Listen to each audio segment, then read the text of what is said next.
Hello everybody and welcome to another episode, and in this episode we're going to have a look at two software packages that can put the film look onto digital shots. I do like to shoot a bit of film every now and again. I find it a very beautiful process. I love the chemistry, I love the fact that there's a latent image there until you develop it. I love the magic of the whole process. But it can be more troublesome and irksome than using digital, and it's certainly more expensive than using digital too. There are lots of software packages that will give you a film type look from mobile phone apps onwards, and I'm not knocking those mobile phone apps at all. I've used them quite a lot, especially Hipstamatic, and they're very successful. They do give you a nice filmy feeling shot. However, they're not modelled on actual film stocks of the past, whereas the two pieces of software we're going to look at, that is Exposure and DXO Filmpack, claim to reproduce the looks from actual film stocks of the past and to give a faithful reproduction of those looks.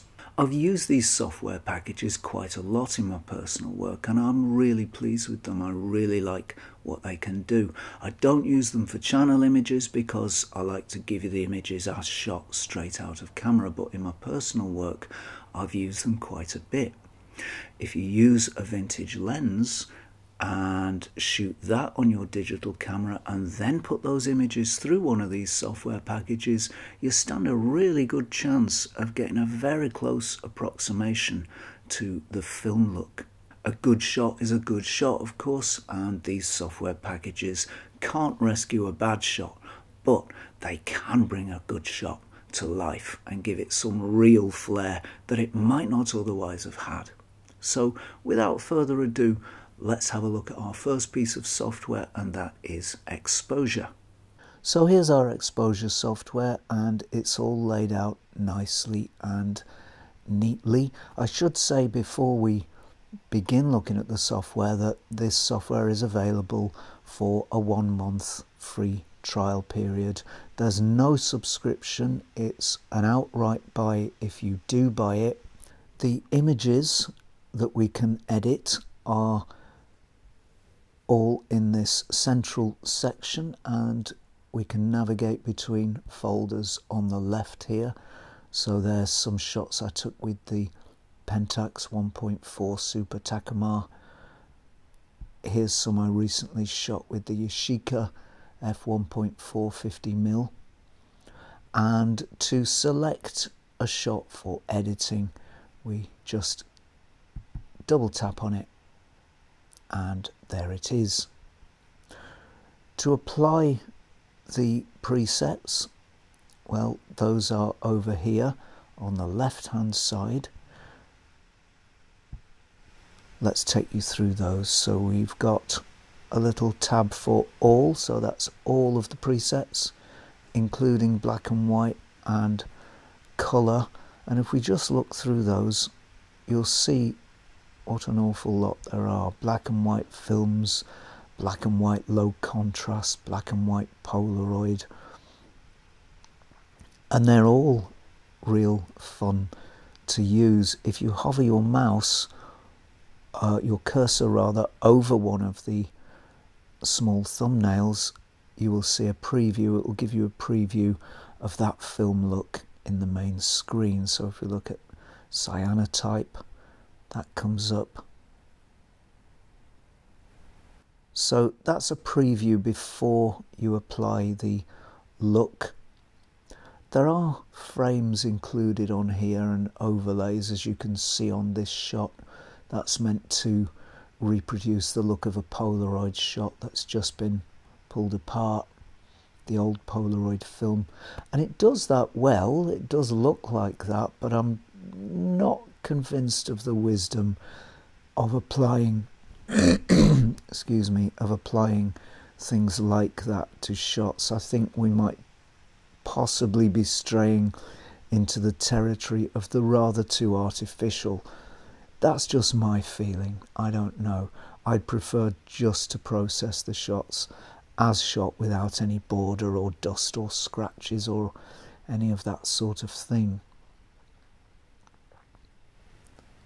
What else have we got? Lots of infrared presets. Goodness me, lots of glow there. Lots of colour presets. Colour films aged, colour films Polaroid and so on. You can arrange those only to show you colour or black and white. Click on the relevant tab. To make a favourite, let's say I really like this film and I want that to be my favourite. Just click on that little star. It will turn yellow and it will then appear under your favourites tab. So that saves a lot of bother with trying to find favourites that you've favourited in that list, that huge list of film stocks that this software will offer. So you can see I've got quite a few favourites saved here. Black and white, low contrast, colour films, Polaroid. What have I favourited there? SX70, Kodachrome, cyan shadows, that's kind of nice. Magenta cast. There's just so much you can do with this software, and I hope you can see that these looks are actually quite authentic, and they do capture some of that feel of shooting with those specific old films from the past. There's another tab up the top there, that's user. So these are presets that I've adjusted and saved. So I've got something there to cool down a shot that's too warm, shot at a warm white balance. Various ones to cool down images. I think I've got ones to warm up images as well somewhere. Ilford Delta 100 without any grain. I do sometimes save them without grain because I don't know, sometimes the grain effect looks a little bit too artificial.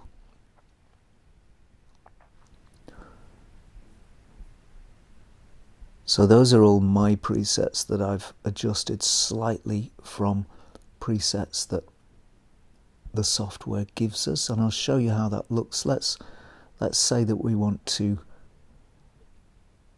start with a vintage film, let's say Kodachrome 1962, 36 to 62. So we'll tap that now, and the look will now not disappear when we take our cursor off the little window at the left here. So we're now committed to that look. Well, now I think that frame looks a little bit silly, so I'm going to go into overlays and turn off border, which I think is better. It's just a personal thing. And that looks a little dark, so let's bring the exposure up a little bit, maybe to about there-ish. And so we can now save that preset by clicking the plus sign here, and we'll call it, we'll keep the original name Kodachrome 35, but let's say lighter. We'll save that, and that will then appear in our user generated presets, I think. Ah yes, there it is, 36 to 62 lighter. To export a shot, it's nice and easy. We press Ctrl E, and this window comes up. I'm going to save this to the same folder as my original image to keep things nice and tidy. That means I don't have to go looking around everywhere through many folders to find it. We're going to add an extension, so let's call that shot A. So it'll keep the original file name and it'll put A on the end of it. We want to set the JPEG quality to high, to 100%, and we'll then export.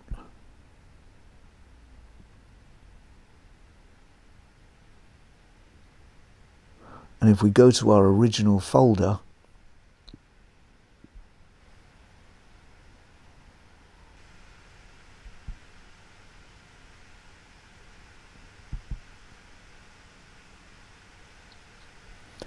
we will find that our shot has appeared in that folder. And there it is. So,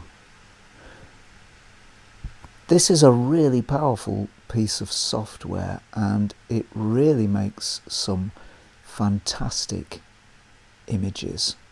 The number of controls is so large that you have a very, very fine control over your image, and you can kind of look on this in some ways as a digital darkroom, but one that's very, very easy and simple to use, one that has presets that you can use as a base to work from.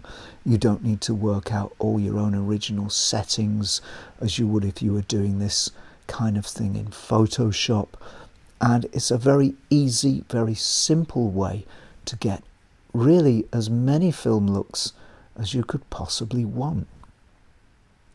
Now here's DXO Filmpack 5, and this too is a non-subscription piece of software which I very much approve of.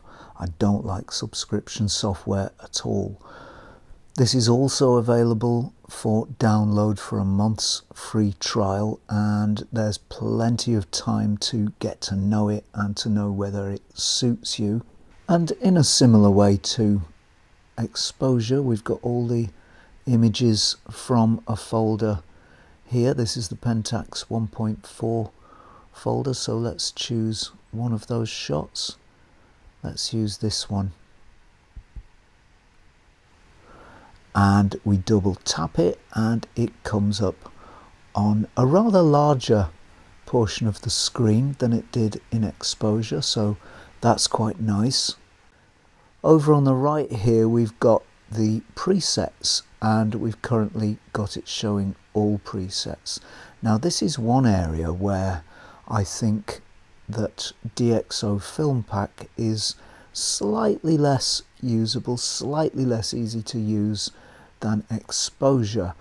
I don't think it's made as clear, the presets that we have. They seem to be sort of all bundled together, and no doubt we can look for specific film stocks. In fact, I know that we can. We can search for specific film stocks using the search bar here. Nevertheless, I think the exposure interface is just that little bit easier to navigate. So let's just have a look at some of these. Here's Fuji Velvia. And as we tap on this thumbnail here, we see over the left hand side of the screen this information pane come up that gives us all the info on the film, and that's quite nice. We don't get quite such comprehensive information as that in exposure. So let's say that we wanted to find, for example, Kodachrome. We'll tap on search.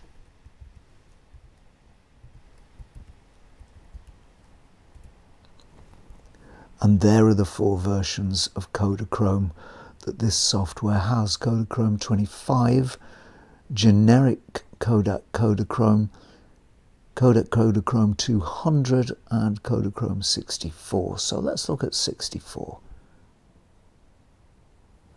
And already we can see those signature colours, those sort of brownish 70s colours that define so many of the shots from that time. Early Kodachrome is noticeably different, as you would expect, and Kodachrome 200 is of course different again. Let's say that we now want to search for and use a Fujifilm stock, so we push the search bar and we type in Fuji, and all of the Fuji film stocks come up there in the pane on the right.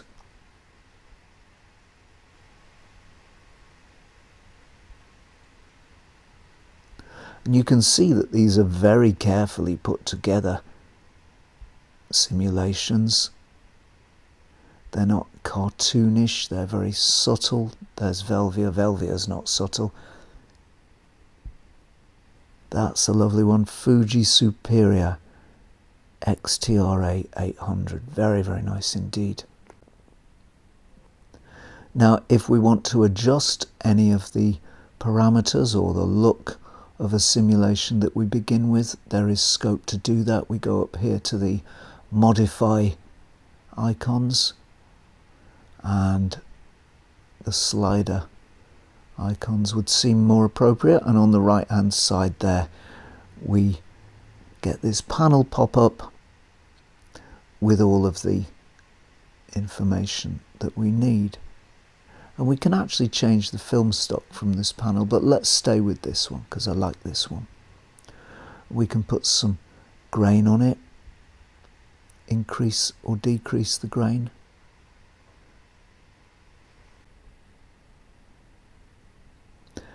We have an exposure slider which we can alter. We have saturation and vibrancy.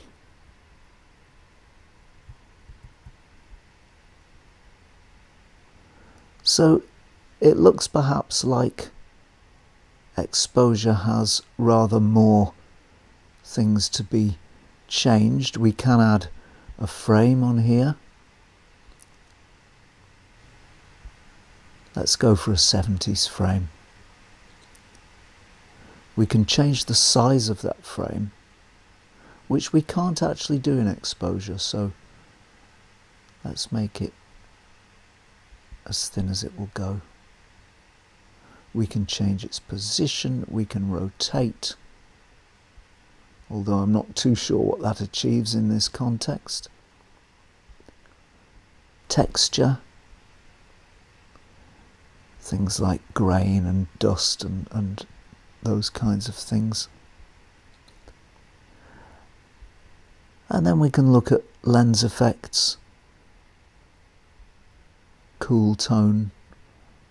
That's not really a lens effect. These seem to be colour effects more than actual lens effects. Vignetting and blur. So we don't seem to have quite as many areas for change and adjustment that we had in exposure. There's a compare button at the top, which will give us a side-by-side preview. So we've got the original over here and the edited image on the right.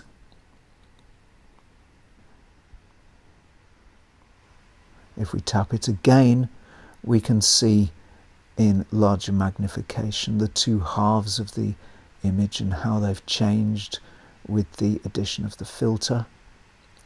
And then tap it again and we go back to our image.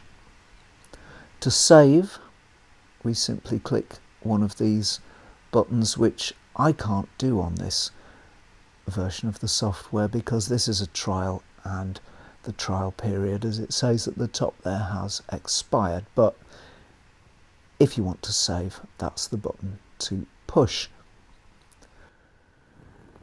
So a slightly different approach to exposure. Exposure is a little more like developing. It's a little more like a darkroom, and DXO seems to be that bit simpler, that bit easier and more straightforward to use. What's without doubt though is that these are both very powerful pieces of software that have obviously been very carefully made, very carefully tuned to give as close an approximation as possible to the original film stock. These pieces of software, these software packs are tuned for accuracy.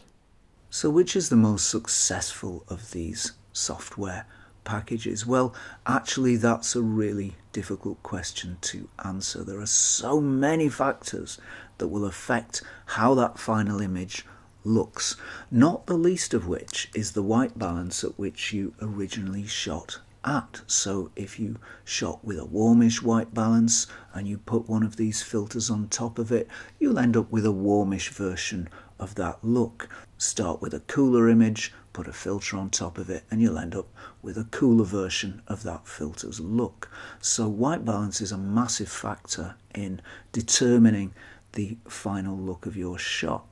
There are also things like, what do we actually mean by the true look of Kodachrome? Many things can affect that too, such as lighting it was shot under, the conditions it was stored under, the development process and the storage process since it was developed. So there's a whole raft of things that can affect a film that you shoot in camera, and one shot from a film stock can look very different from another shot from a film stock. So we're not really trying to find the final definitive most accurate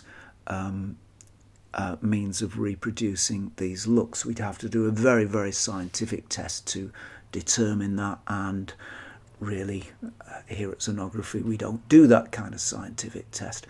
What I can say, however, is that all of these looks are really successful. They really work well, and I don't think there's any of these looks that I can say, well, I really don't like this one, or this one really doesn't work. These are successful looks that give you a genuine approximation, as close as we can, bearing all those variables in mind, of that original film stock.